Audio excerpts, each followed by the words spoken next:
I open this meeting of the Planning Commission at 6:30 PM. We have next roll call. Chair Reynolds, Vice Chair Almond, Here. Commissioner Coronado, Here. Commissioner Neely, Commissioner Radulovich, Present. Commissioner Roethlisberger, Commissioner Santana, Commissioner Goodman. Here. With Chair Reynolds absent, Commissioner Goodman moves into a voting position. We have quorum. Thank you. Please stand as you are able and join us for the Pledge of Allegiance.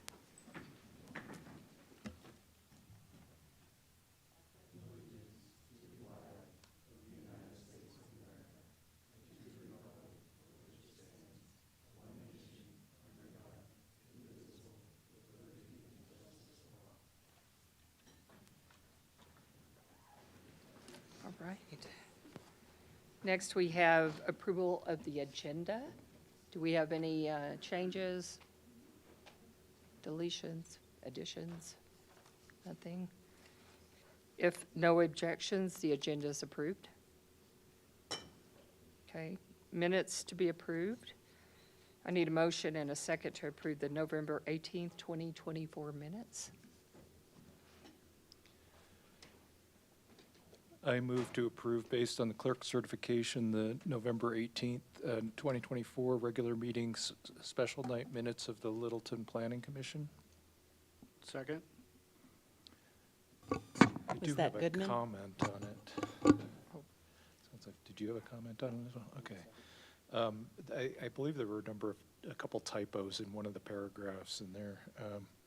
And it was under the amendment that was forwarded by Commissioner Roethlisberger to remove this, says to remove the site process. I believe that meant the site plan process. And there were a couple typos in there, and that amendment was rejected. And then there was another amendment that was forwarded that was passed. So if you could just correct a couple typos in there. Okay, will do. So otherwise. Okay, thank you.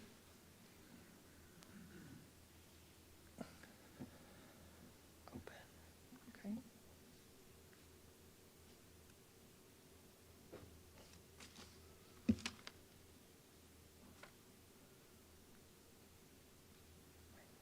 I know, but I don't know how to vote. Which button do I push?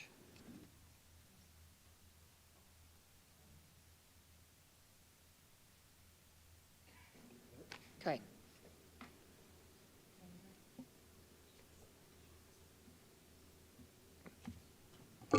The vote is 7 in favor. The motion carries.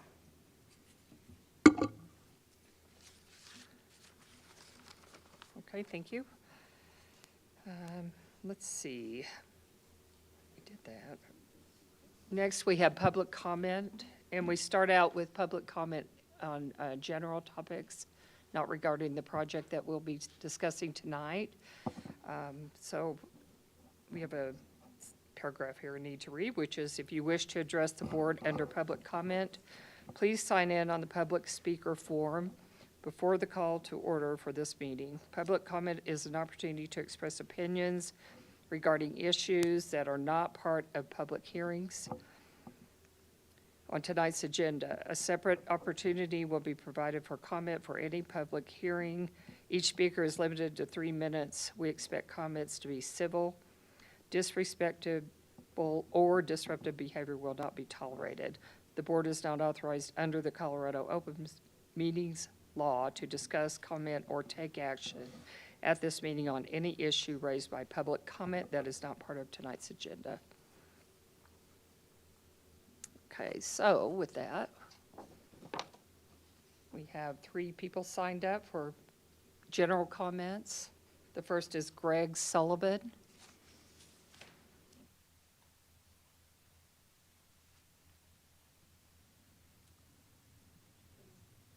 Good State evening, your name Planning and your Commission. address. Yes, Greg thank you. Sullivan, District 4. I'm speaking tonight about the environmental degradation underway at Mineral Place on West Mineral. The clear cutting of all the trees in preparation of concretation is an abomination. As the city official said in public back in July when I asked what was going to happen to the green space, he said, quote, "We're going to concrete the area, we're going to clear cut all the trees because the developer wants more parking." The city manager was at that meeting. He said nothing to refute that. So when wealth is concentrated in the hands of a few, in this case developers, and they have access to influence to the council and planning commission, then nature and the environment suffer. City standards and the ULUC has little teeth when facing the powerful developers and other interests who receive variances which reduce setbacks and reduce green space, which is what happened and happening at Mineral Place. Costco says is the main tenant, the lead anchor. Costco says in its global mandate for their store locations, we protect bioswales when they exist, and we protect the trees in the bioswales for the benefit of the community. Mineral Place, all the trees, every tree, close to 300 trees, clear cut and the stubs sticking up are all gone. Trees are all gone. It's a wasteland, something like out of Armageddon. And we look at that every day. So as you debate the neighborhood housing opportunities ordinance, the reality is that nothing but a land grab for developers is happening to destroy the environment in Littleton. It's in their best interest. I placed over 1,800 flyers on homes and have approximately 200 signatures demanding the city and developer, in this case the Republic Investment Group, in this joint venture public-private partnership, change their design, there's still time, and preserve the swale. But the trees are gone, but there is still hope. Thank you very much. Thank you. Next, we have Kathy Houston. It looks like the comment says for the hearing topic tonight. Is that correct? Okay, shall we move you to the next agenda or list? Okay, thank you. And then Pad Chadbourne.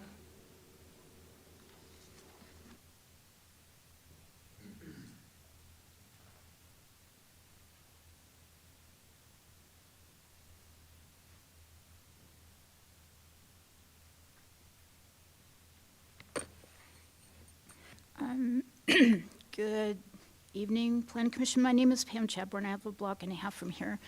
First, I wanted to thank Commissioner Coronado for coming to Planning Commission on January 7th and saying that although he had voted for the neighborhood housing quote, quote, opportunities ordinance to recommend it at Planning Commission, he had decided that he would have changed his vote after he thought about it.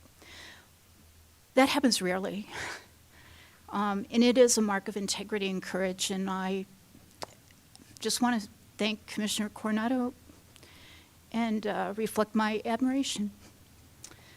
Second of all, I would like to talk about the chair's conduct, although Chair Reynolds is not here tonight. I've got a request for the members in the chair.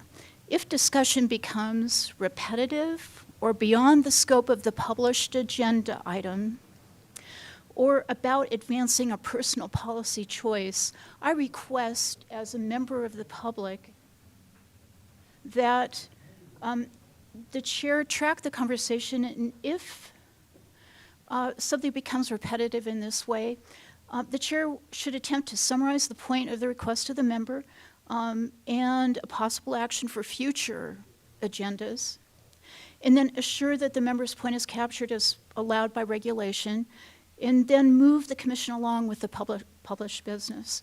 This is in the interest of the public process. It's efficient, productive, and it's compliant with state law.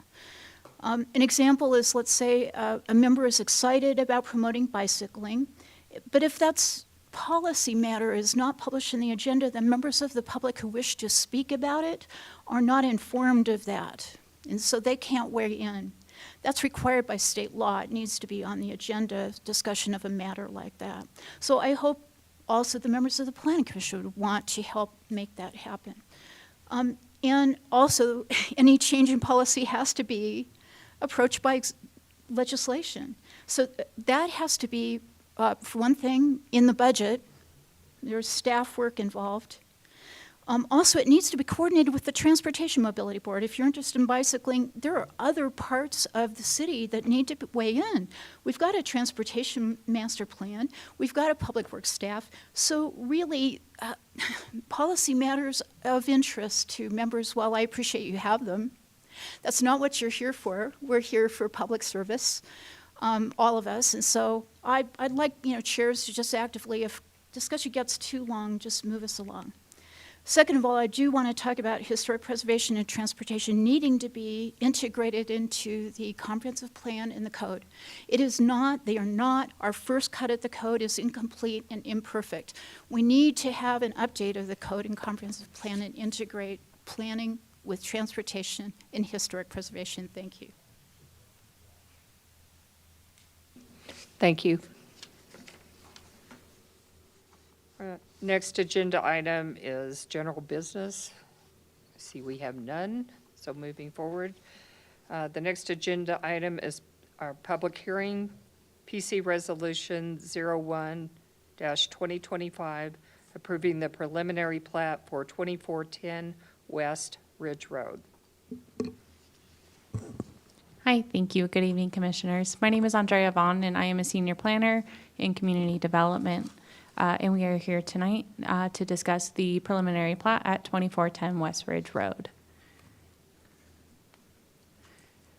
Our request tonight is an approval of the preliminary plat, which is a plan to subdivide approximately 1 acre lot into 4 lots for single-family detached development.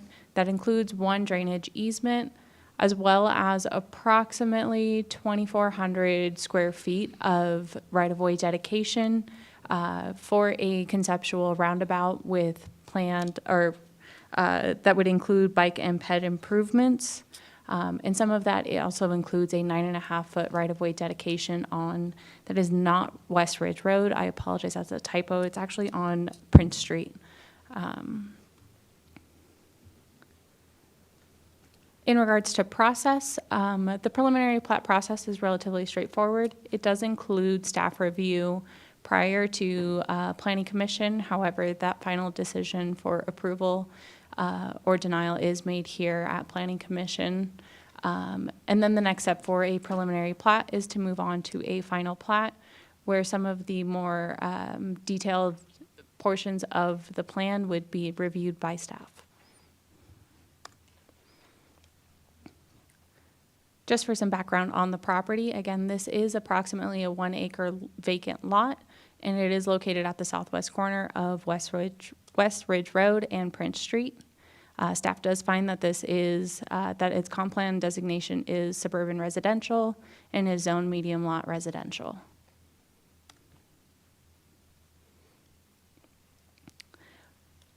In reviewing, staff did find that this application is consistent with the comp plan as well as the Unified Land Use Code. It's also consistent with the zoning district. Medium lot residential does permit for single-family detached development, and it is also consistent with our engineering standards.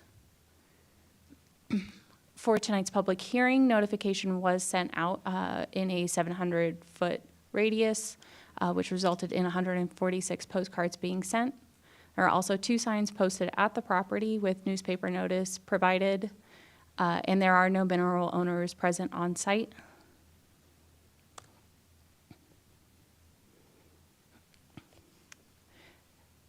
Staff does recommend approval of Resolution 01-2025, which approves the subdivision of a 1.06 acre lot and the acquisition of public right-of-way. Thank you. Thank you. Do we have someone from the applicant's side? I do believe we do, Present? yes. Okay.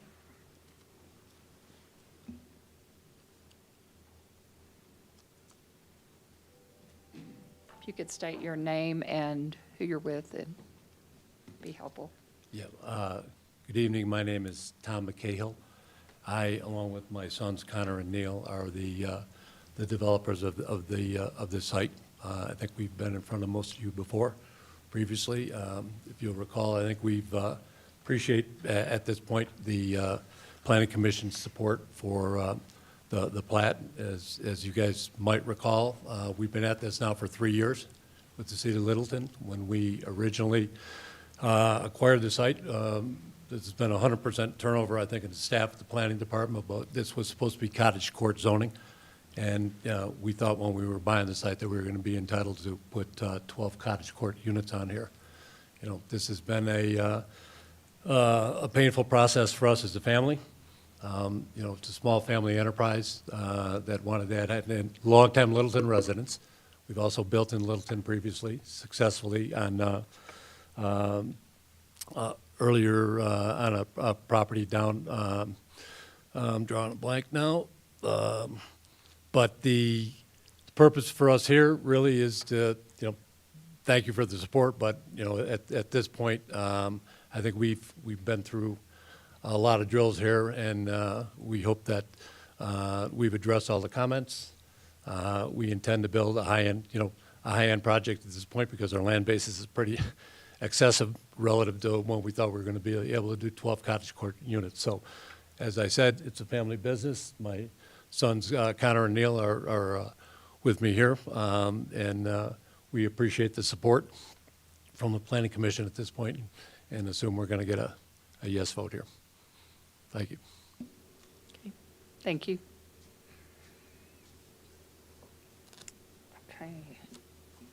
We have any questions from the planning commissioners?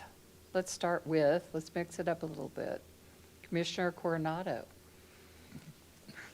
Yes, I do have some questions for staff. Would you mind pulling up the plat itself, the map? First question, I generally understand what the plat is showing here. It looks like there's a cul-de-sac that will provide access to the different properties. Is the intent to have that as a named street, or? No, that will be a private access drive. The city will not be taking that on. The right-of-way that is being required is off of Prince and Ridge.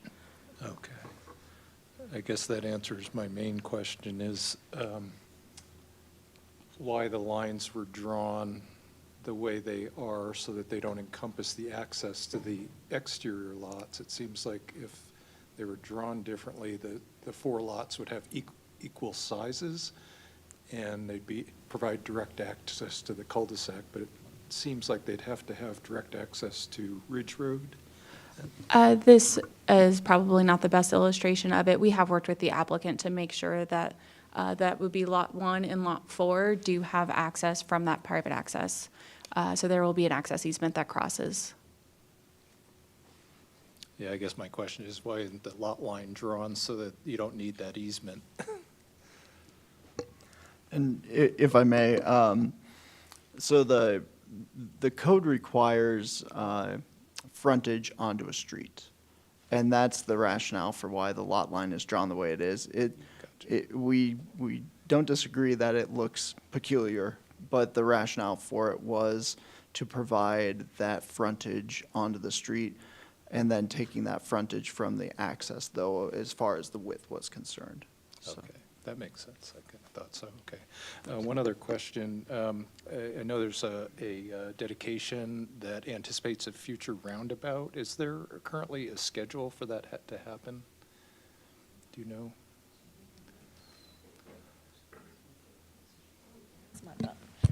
Yeah, so the roundabout was identified in the TMP, but currently for Public Works, it's not in the 5-year CIP. It's not funded. It's not active design or construction, so it's not on the radar at the moment, Okay.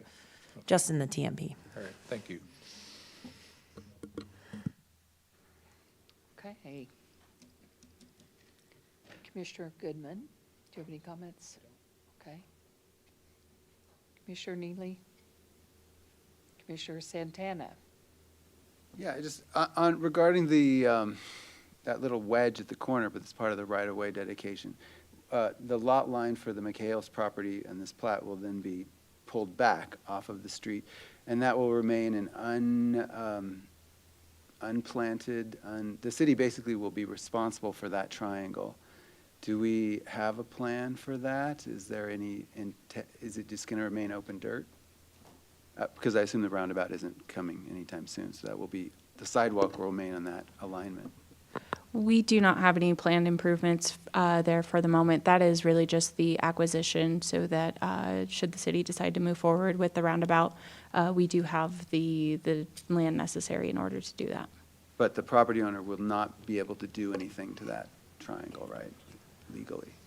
Correct. You would not be able to build anything in that location, plant anything in that location. It would act much similar to, right away in front of another home. Sometimes our right of way goes to the sidewalk, other times it's not, and there's a green space in between that typically is maintained by the adjacent property owner. Oftentimes with the exception of if there were trees or something placed, which is unlikely that would occur at this time. The only other question I wondered about is the fifth element there in the upper corner, the stormwater detention area. That is owned jointly by the future separated, I just wondered who owns that parcel when we split a plat like this? So that drainage easement would be privately owned and I believe held in by the HOA that would be established there in order for maintenance of that as well as the access.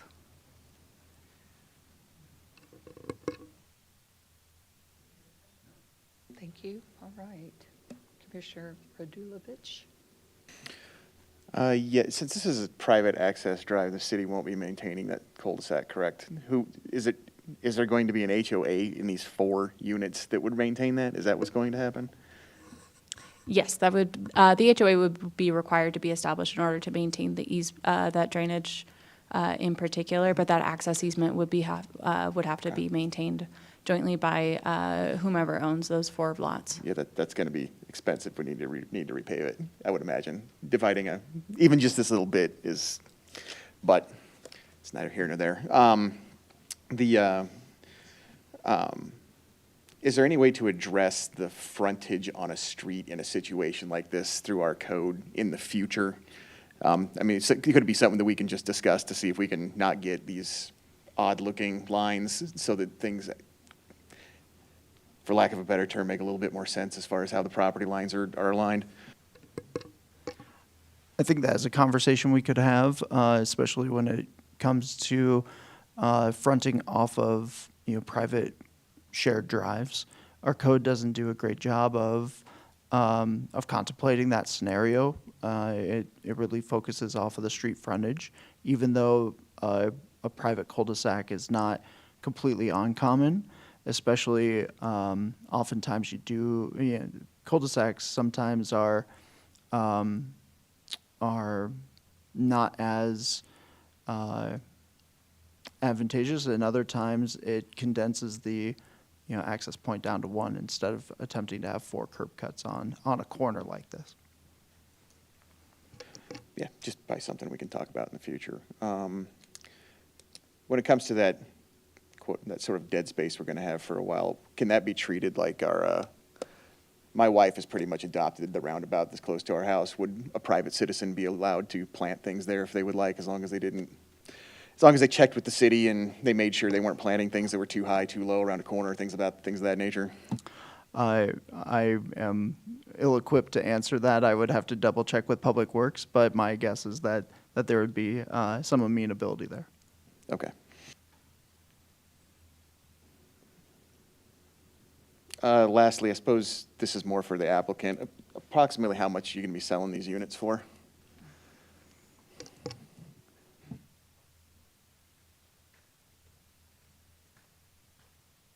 This is Connor. We don't have a final determination, but as Tom was saying, our intent here originally was higher density, which it's zoned for an MLR. The price point at that point was going to be, maybe call it 400,000 to 600,000, make it a ballpark where it's a moderately priced. And then now that we've gone from, 12 or 14 down to 4, these are going to be multi-million-dollar homes. Okay, thank you.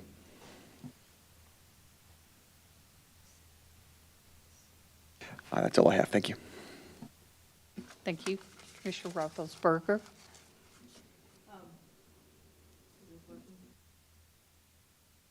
There we go, okay. One quick question, probably not terribly important, but the C5, C6 air labeled areas, part of that curve, maintenance responsibility is with the corresponding Lot 2, Lot 3 for those? Or is that something that's turned over to the home, like the HOA at their discretion for those maintenance, those little plots in between? I'm not sure I'm following the question, Commissioner. Sorry, so Lot 2 and Lot 3, right? They've got the access across for Lot 1 and Lot 4, right? There's obviously those little blocks on the north side of the access drives for Lot 1 and Lot 4. Is the maintenance responsibility for those little hell strips, so to speak, with the corresponding lot, or is that with the HOA? That would be with the HOA. Okay. Or it would be, sorry, I apologize, let me clarify that. That would be amongst, that would be determined by the HOA Okay. covenants. So that it's not something that the city would involve itself in. Okay, but it's not necessarily assigned to the lots by default. It's something to be worked out amongst the HOA. I guess either way, it's not us. You're correct, yeah. Technically, if it's on, their property, it would be their responsibility unless a covenant document said otherwise. Okay, I just didn't know if that was a potential area for conflict, but I guess as long as either way it's with the HOA or the property owners themselves, then it's not going to be something that the city's going to get sucked into. So that was my only question. Thank you. I have a couple questions as well. Let me go back and find my questions. When I looked at the development activity list to try to see documents related to this project, I couldn't find it. And when I typed the address in, it would take me across the street to Ridge Court instead of Ridge Road. But I did see, and I don't know if it's appropriate to bring this up, city attorney, but I did see the previous documentation for the higher, what I'm trying to say, higher density use that was proposed. So I'm kind of confused about what's going on with this. That is just a poor function of our development activity list. We're actually in the process of working on that now, where it's likely that those plans are up there. You just have to click through. So it is not functioning as intended, and staff is working with our GIS team now to make it a little bit more public friendly. And one of the questions I had as I was looking through, I had a few questions that I couldn't see there, but were there any neighborhood meetings? There are no neighborhood meetings required for Required. preliminary plats. Okay. And tonight, it's not necessarily the development itself that's at question. We are here because we're requiring the public right-of-way dedication. This otherwise would meet all requirements for an administrative plat. Okay, thank you. I think that's all I have. Thank you.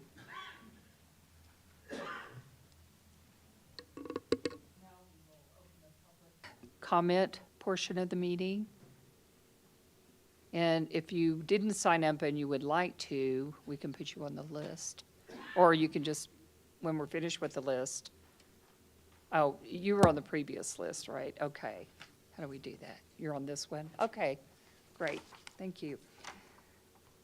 The first up is Carolyn McLean.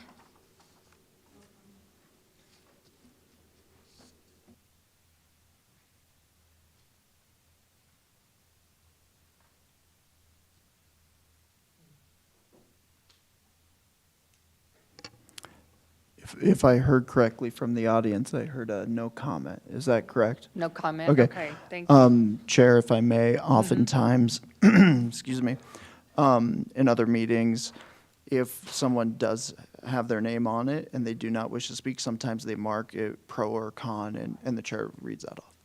Thank you. And did you have a position, pro or con? No. Okay, thank you. Okay, next up is Don Shepherd.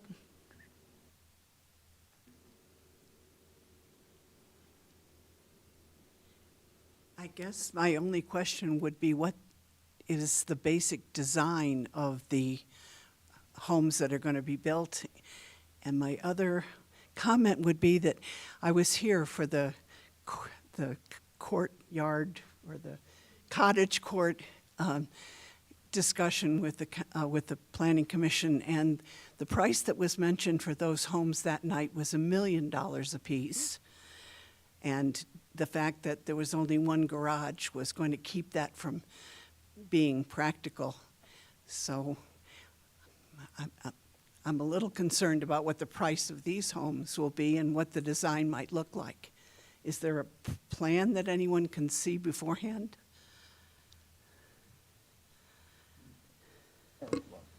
We have not reviewed any building permits for these homes. They are single-family detached and do not require a site planning process, and so are able to go straight to building permit. At this time, we have not seen those plans. Okay. I'd also like to add that tonight, we're just looking at the preliminary plat, which is just mainly the utilities and the boundaries of the lots. And did those elements that are outlined here meet the land use code as well as the planning code? So we're not to the point where there's something to look at in terms of a product. Chair, I'm going to have to interrupt. If this Okay. is the public hearing, public comment portion, the commissioners are not allowed to respond to any of the questions that you receive during the public comment portion, and neither are staff. Okay, thank you. And apologies. And the question for staff then would be, the traffic circle that's being proposed, which would impact our living area.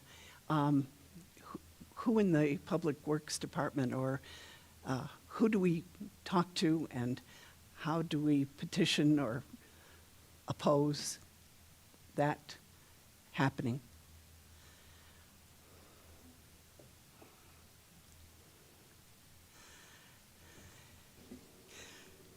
Can we refer to our city attorney again?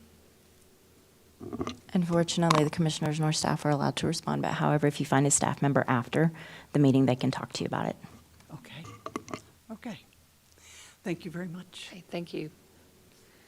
Next up is Tony Martins. I didn't sign up to ask any questions.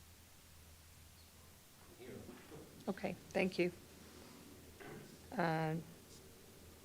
Tom McCahill? You're the owner, okay.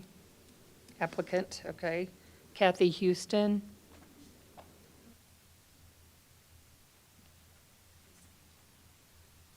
Good evening, everybody.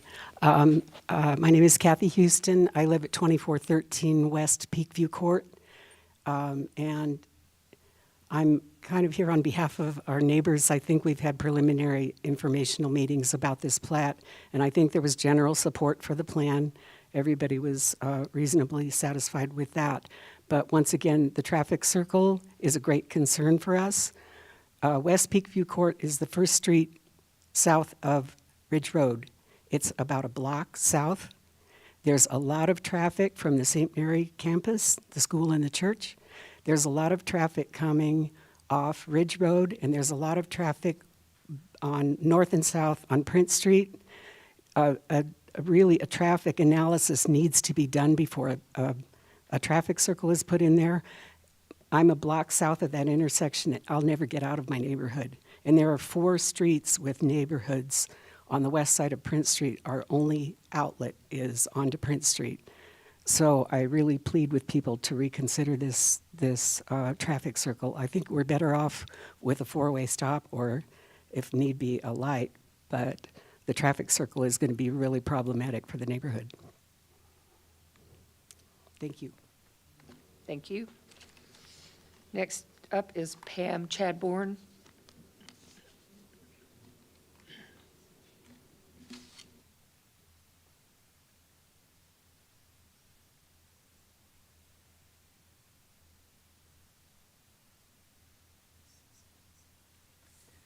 My name is still Pam Chadbourne, and I still live a block and a half from here. So actually, I'm just going to say, it is totally appropriate for members of the commission to relay questions to anyone here that comes from the public. It is wrong to say that those questions may not be responded to in this meeting. I am going to ask for clarification of that from our attorney.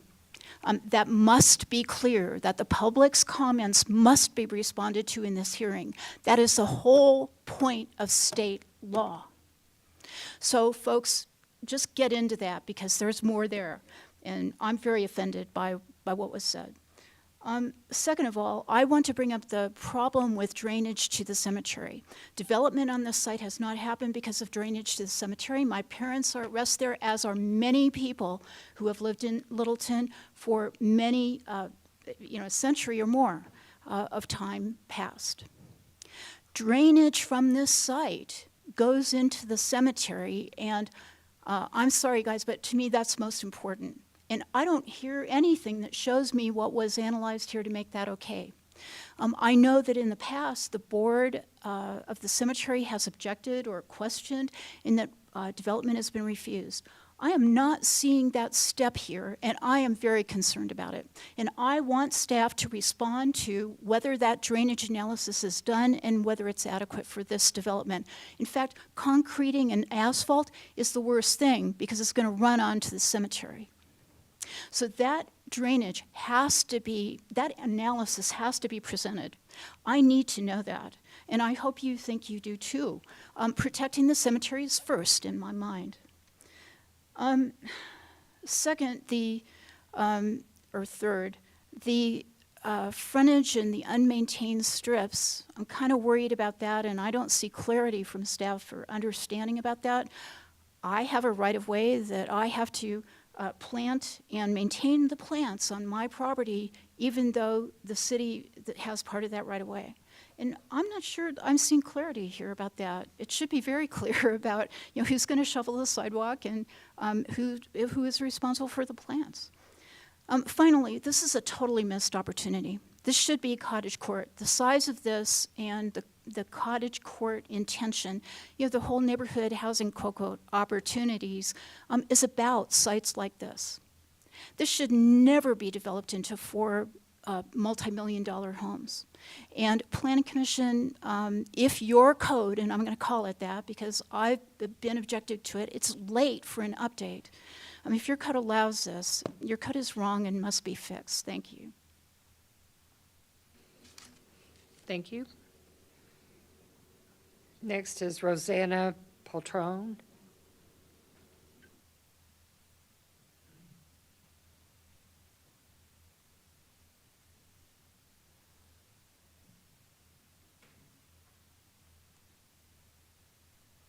Good evening, ladies and gentlemen of the Planning Commission. I'm Roseanne Poltrone. I'm at 2459 West Ridge Road, directly across. And I'm in favor of 4 lots.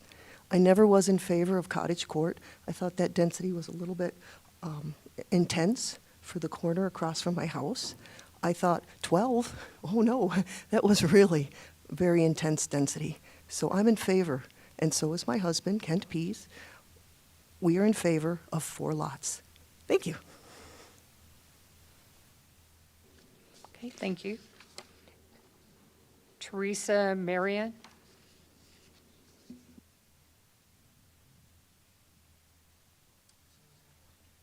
Good evening. My name is Teresa Marion, and I live in the Ridgewood neighborhood, District 4. I'm wondering, is there someplace I can get a copy of that site map? It's hard to see details and everything from a distance. Is there someplace, or if I could get a copy of that, that would be great. I'm not opposed to the 4 site plan. I think it seems reasonable. It's been a vacant lot for the 30 years I've been here. I am a little concerned about a roundabout. Additional traffic is the Heritage High School. Traffic that it's either on Windermere or it's on Prince Street. And adding to that, or putting a roundabout in, it doesn't seem functional. And that's all I have. Thank you. Okay, thank you. That was the last person signed up. Is there anyone else who would like to come to the podium and speak? Hey, come on up.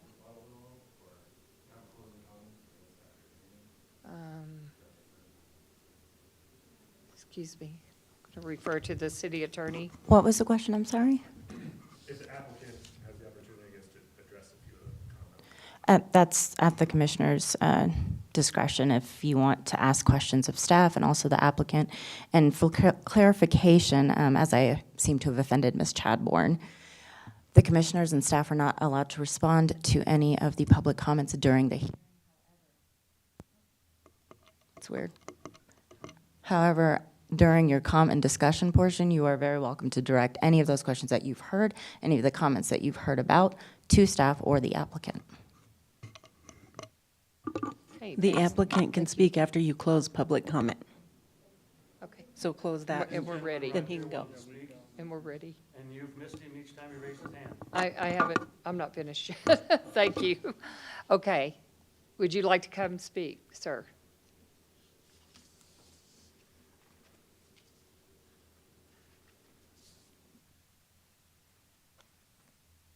Good evening. My name is Carl Berry. I live in Aberdeen Village, and I was here just to kind of my first attendance at a planning commission meeting. A lot of interest has been raised, perhaps some overlap with the ordinance for an approval of this plat on Ridge and Prince, which is interesting and I think connects perhaps in some tangent to what happened the last couple of weeks about the Save Old Littleton and the outcry around the ULUC ordinance that was approved and sent to council, which they then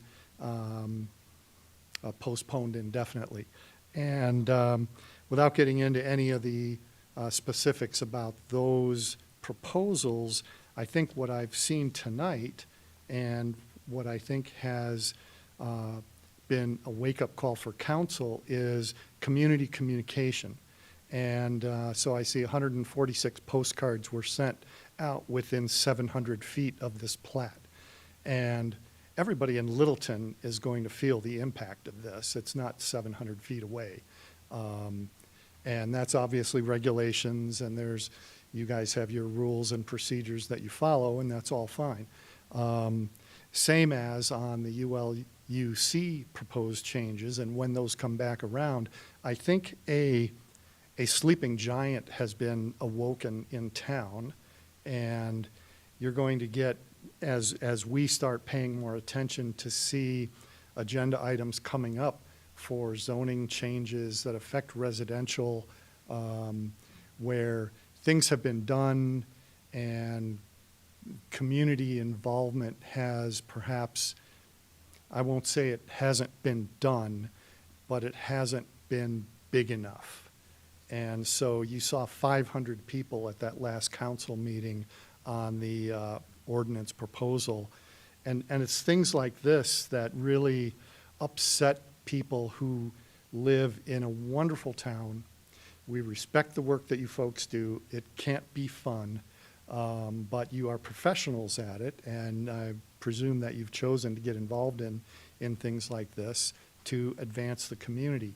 But we want the opportunity to be brought in as a stakeholder and not as an after-the-fact receiver of communications. Surveys, I think you're going to see people start really subscribing to the weekly version of the Littleton Report, and so that involvement from the public, I think you're going to see it really spike. So thank you. Thank you. Is there anyone else who would like to come and speak? Okay. With that, I will close public comment, or at least that portion of the hearing, at 7:15 PM.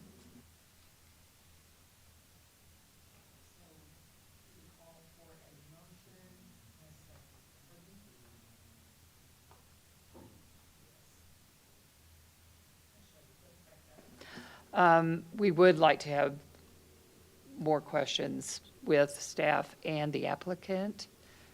So with this portion, we will have Christian an answer.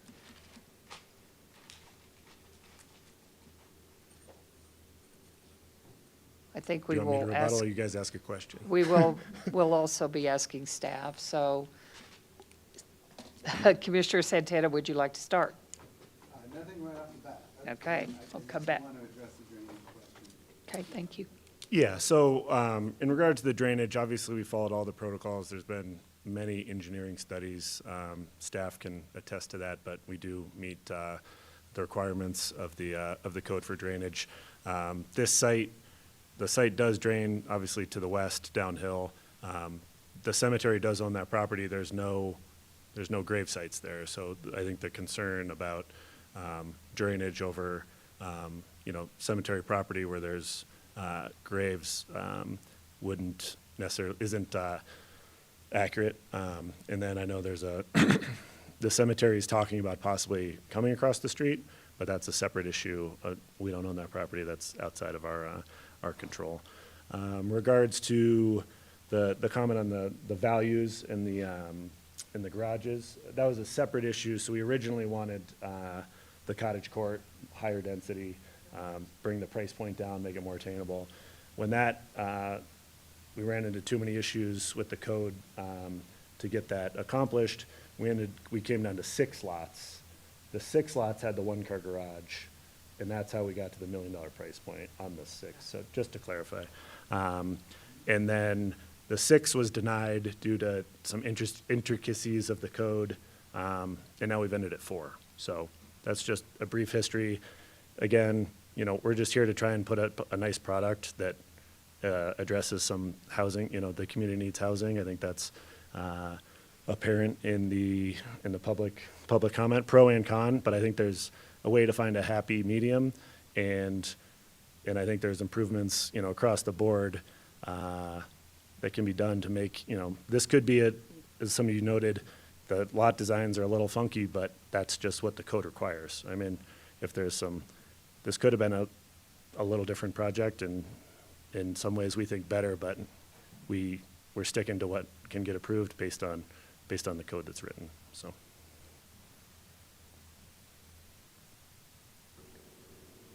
Any others? Commissioner Neely? Yeah, just maybe a little bit of if you could provide a little bit of a history of how the plan was directed to this cul-de-sac, as opposed to separate entries, or whether that was staff-driven, or whether it was a conversation about code and access and et cetera. I'll let staff jump on that to start. Thanks. So parts of this development predate me, but from my understanding, and I'm definitely not a traffic professional or a transportation professional, but from my understanding, separate entrances would have often been located too close to the intersection, and that would have made it challenging to even get the lots that the developer has the square footage by code to pursue. And so at that point in time, it was a discussion about how can the developer still apply or comply with the code and have access at the same time. And that's really where the singular access point came into play. That's correct. And then obviously a lot of the comments are about the roundabout that we have nothing to do with. We'd prefer there wasn't a roundabout, and we could keep that piece of property and make it a little easier to get past and meet the requirements of the code. But again, that future roundabout, if it ever happens or doesn't happen, is out of our control. That's not at our request.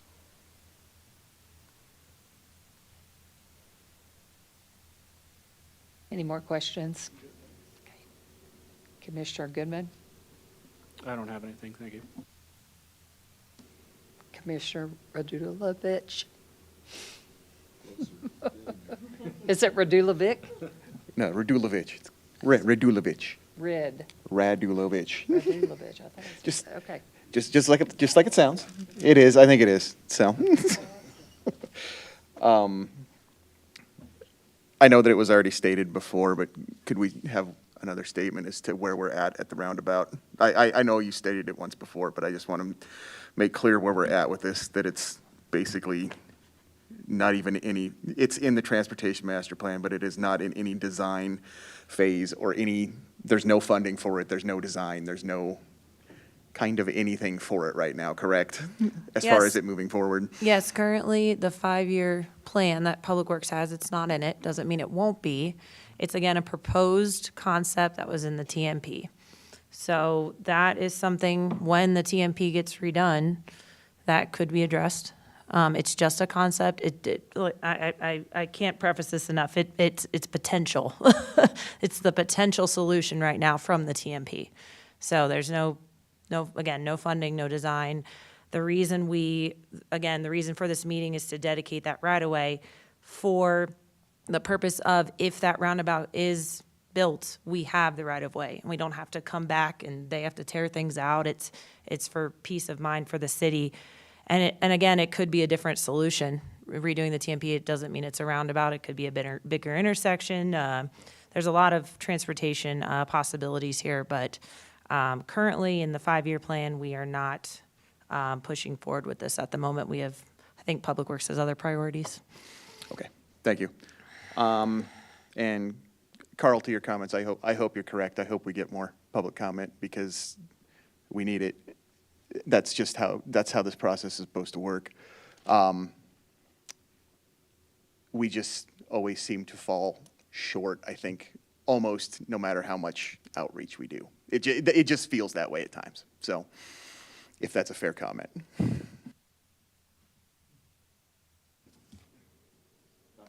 Done? Okay, thank you. Commissioner Roethlisberger. I don't have any questions for you. Thank you. Commissioner Coronado.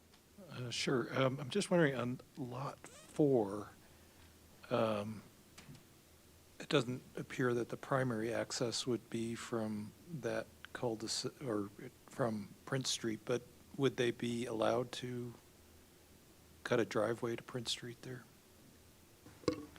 No, the intent is that cul-de-sac, which currently sits on lots 2 and 3, actually serve all 4 lots. So there will be an easement that cuts across to grant access to lots 1 and 4. Okay.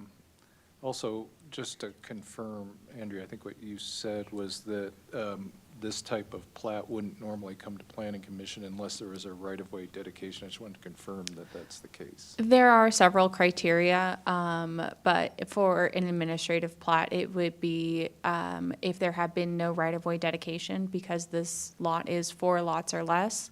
If it were greater than 4 lots, even without public right-of-way dedication, it would require a public hearing.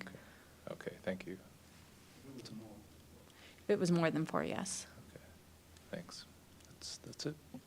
Okay. I have a couple of questions. Could you further clarify on those, I don't know what we were calling the little pieces of the easement?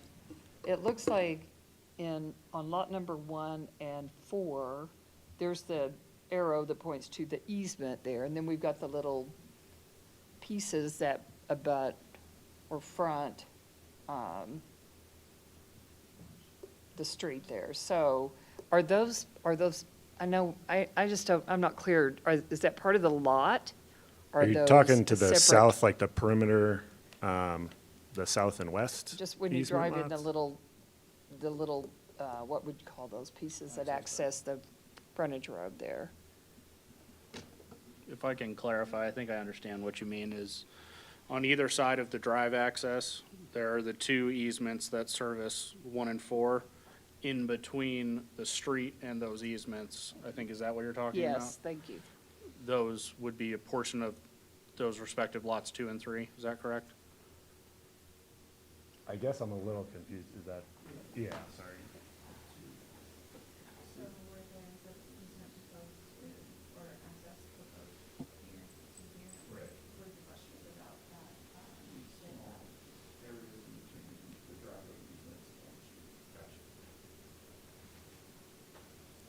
Correct, yeah, it's an access easement from the private cul-de-sac to all 4 lots. Okay, but there was discussion about who would care for those, who would maintain those. But it also looks like on this plan that those pieces are a part of that particular lot.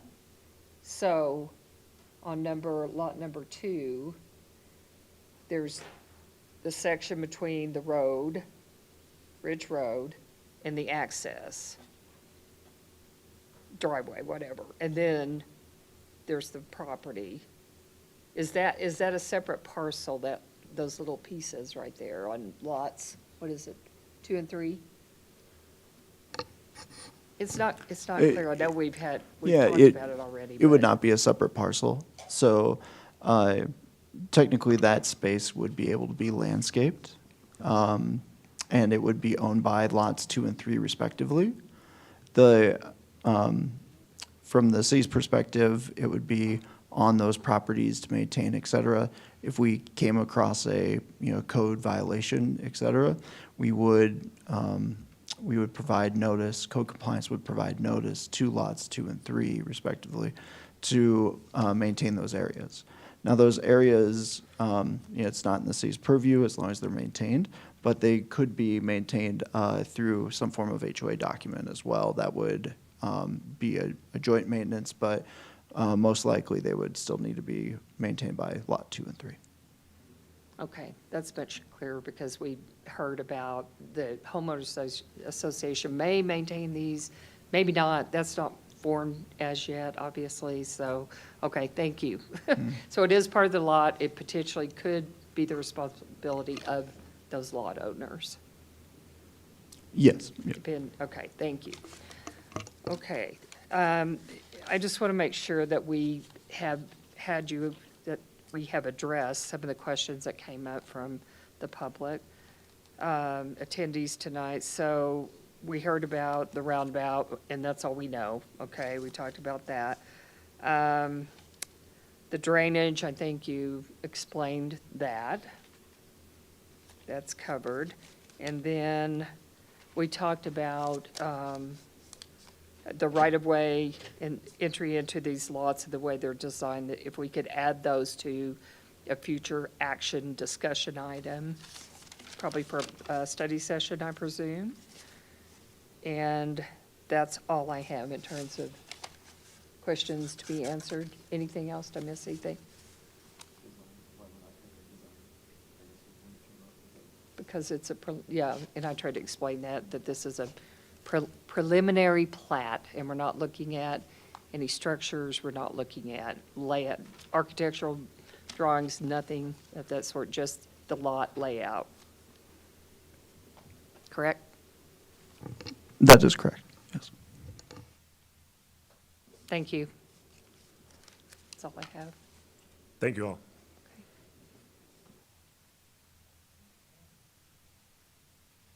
Now, we need to call for a motion in a second. Do I have a motion? I guess I'll go ahead and move to approve Planning Commission Resolution 01/2025, which approves the 2410 West Ridge Road preliminary plat. Second.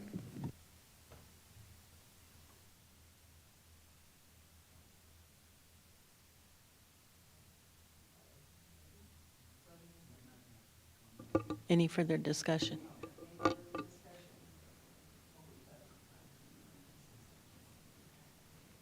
Thank you, Chair.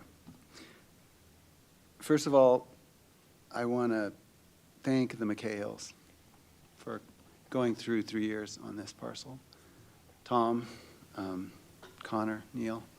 I know it's been quite a journey, and I've been there for part of it and on this. And I want to just say that I appreciate that you are a local builder and a community member trying to build housing in this community. That's one of the most important things any community has. We talk a lot on this commission about big developers and outside state developers coming in here, and we have somebody who is a local person who's built housing and has been trying to do that here. for years. And so I want to honor that and underscore that a lot of the opposition you faced over these years is why we have a lot of out-of-state developers and why I'm amazed you're still here. I'm amazed I've heard people say that McKay Hills walked out of that Board of Adjustment meeting and said they're never going to build again in Littleton, and I was sad to hear that. So I'm kind of happy to see you here tonight. Thank you.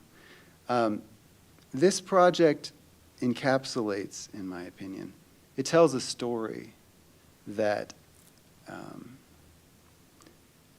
explains so many things. It's a microcosm of the challenges all communities in Colorado and across the Mountain West face in getting adequate homes in their communities. We've had a lot of conversations about the need for lower cost housing. And I haven't been to all of the community meetings on this, but when this was a 12-unit proposal for a cottage court, it would have been 13 units because that would have had an IHO, the Inclusionary Housing Ordinance, would have made one extra unit affordable for people with below median income in the city. That got whittled down to 6 after staff told them 12 was not workable.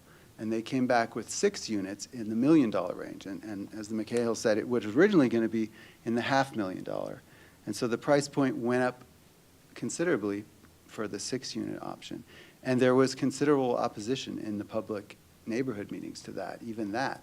I was at that meeting because I'm a neighbor, I just happened to be, and everyone yelled at, oh, those are so expensive, $1.2 million, you know, that's luxury housing, da-da-da. And so they went through a long public process with neighborhood community meetings where they got somewhat, I'd say, a very antagonistic response based on things like how expensive the homes would be.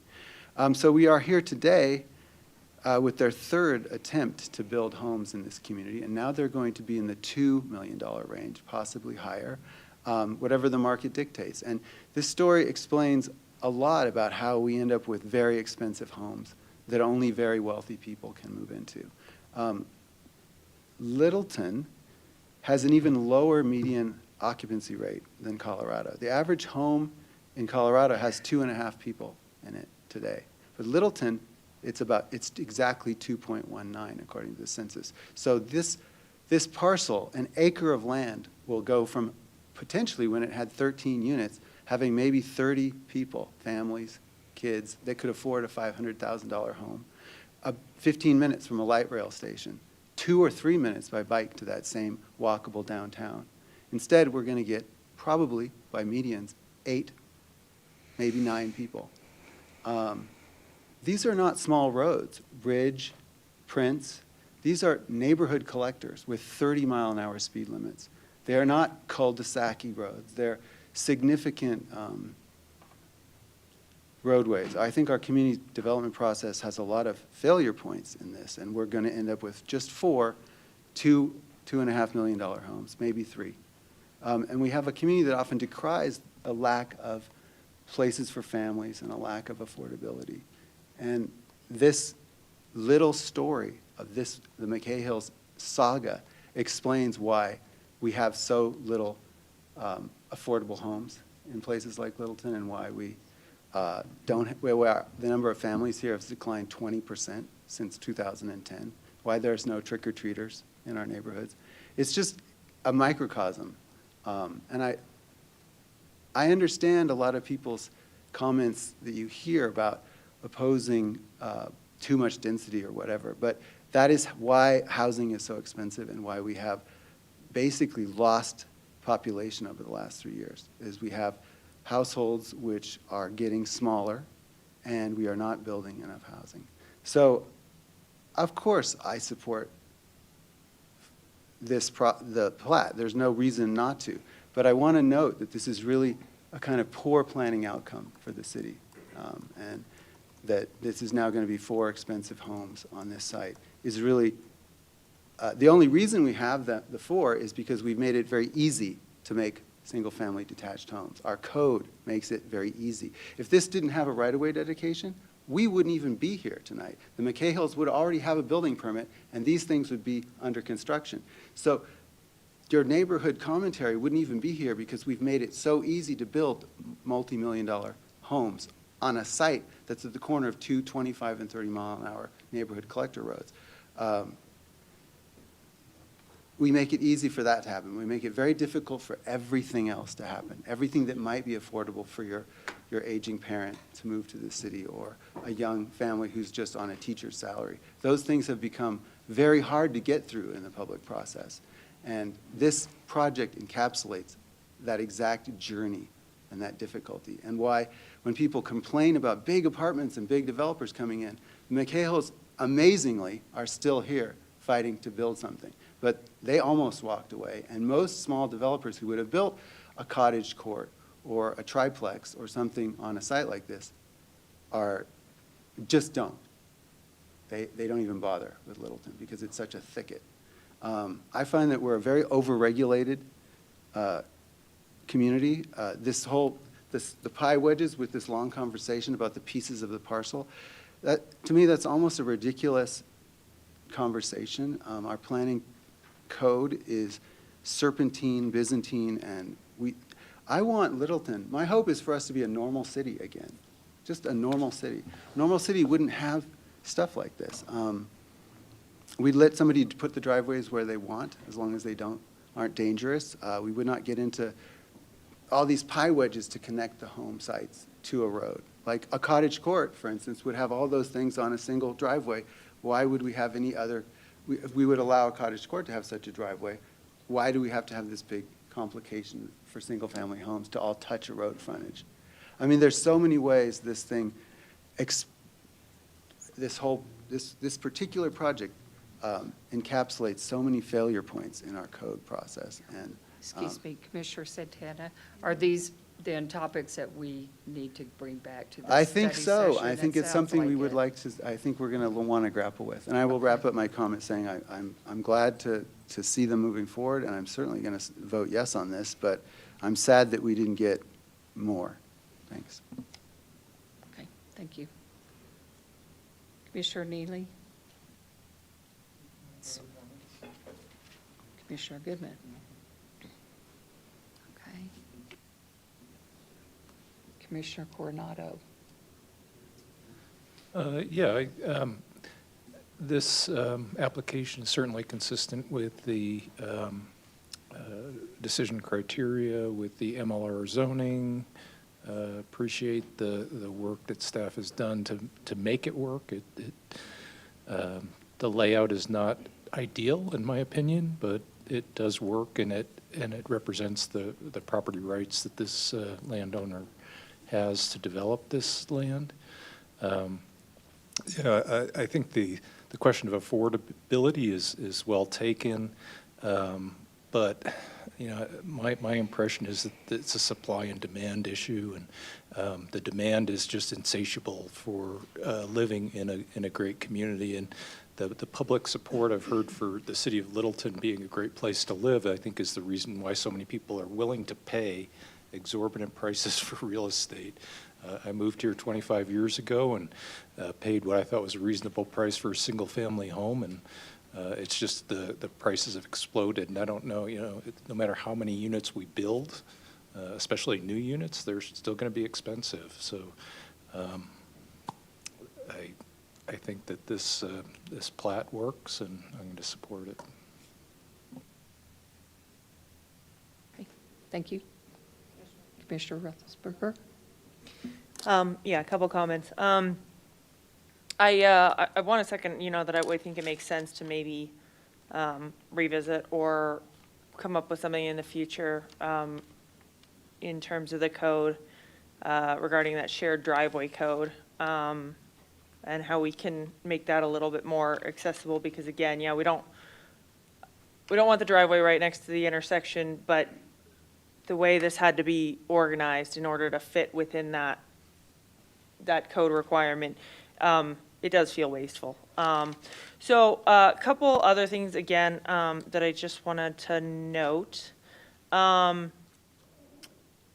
Regarding some of the building plans and not knowing what's going to be there, I think that we can get a good idea, right? Because we know we have outlines for what's allowed on these types of lots in terms of setbacks, lot occupancy, height restrictions.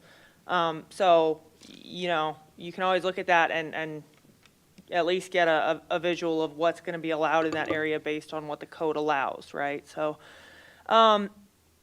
if you're ever curious about the detail of some of these things, if you go to the City of Littleton website for the Planning Commission, you look at the agenda, the documents are posted, there are detailed documents that are posted as part of the meeting agenda, so you can, if you want to look at like things like the plat up close. And just, you know, on communications, we talked about how this case, if it wasn't for the right-of-way, we wouldn't have even seen it here. So, the notifications, you know, to include that, you know, there are signs on the property notifying people, especially those, you know, that are passing by that area frequently, a newspaper notice.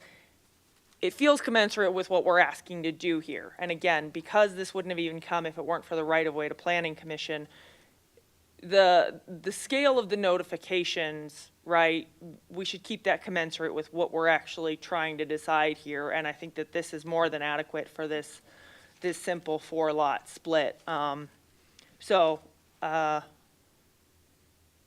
I think that, yeah, with the applicant asking or answering the comments about the drainage and the evolution of the project, I don't see any issues with this, so glad you guys will be able to move forward. Okay, thank you. No questions? Okay.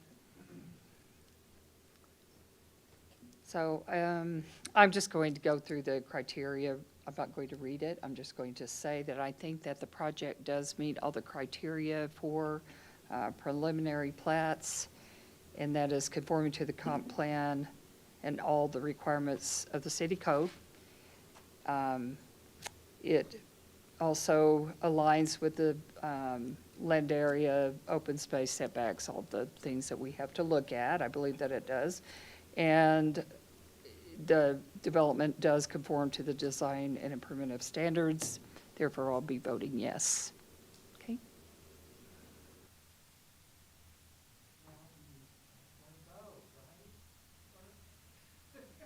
Okay. So, board close. I'm on a strange menu here. Try this again. Sure. Is it open? Okay.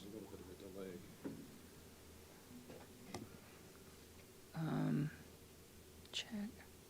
Does it say? Okay.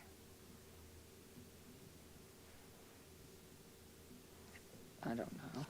I'm going back. Let me go back again. It's not ready to vote? Okay. Okay.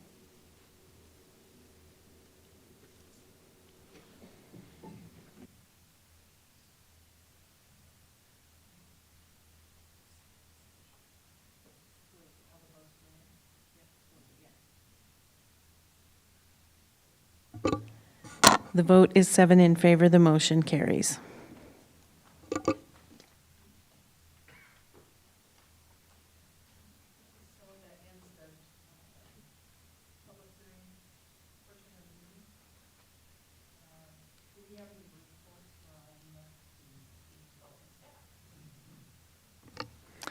Thank you very much, Chair Allman. My item to update everyone on is that we do have funding set aside for any planning commissioner to attend the National APA Conference. Typically, we don't attend the national conference, but it's in Denver this year, so we're really looking forward to that. Oftentimes, it's more of a state conference that people are able to attend. I did want to note that the dates are March 29th, so that's a Saturday. It starts on a Saturday, and it ends on Tuesday, April 1st. And with that, I'm still crafting an email, get you a little more information about it, but I'll be looking for interest, and I'll put a deadline on that email just so hopefully you can get back to me and we can get you registered. So, thank you. Okay, thank you. Anything else from staff? Not at this time. That's it, okay. City Attorney, any reports? Commission members, any reports?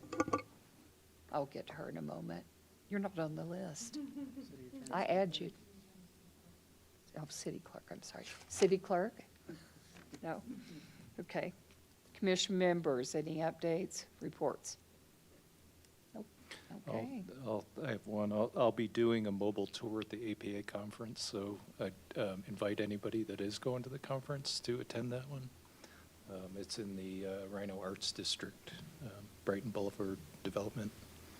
And what date would that be? Oh, it's the 31st, which is also Cesar Chavez Day, which is a holiday. And will there be a bus for this? It's a bike tour, Oh, it's a bike tour, okay, important. weather permitting. Okay, all right. So it's already March, Okay. yeah. All right, and the last is the chair, and I just want to thank everyone for coming tonight, and thank staff for all your work on this project. It has been a long process. Sounds like I missed the last meeting about this, so anyway, thank you for everyone who came and gave public comment. We appreciate it. If there's no further business, I adjourn the meeting at 7:47 PM.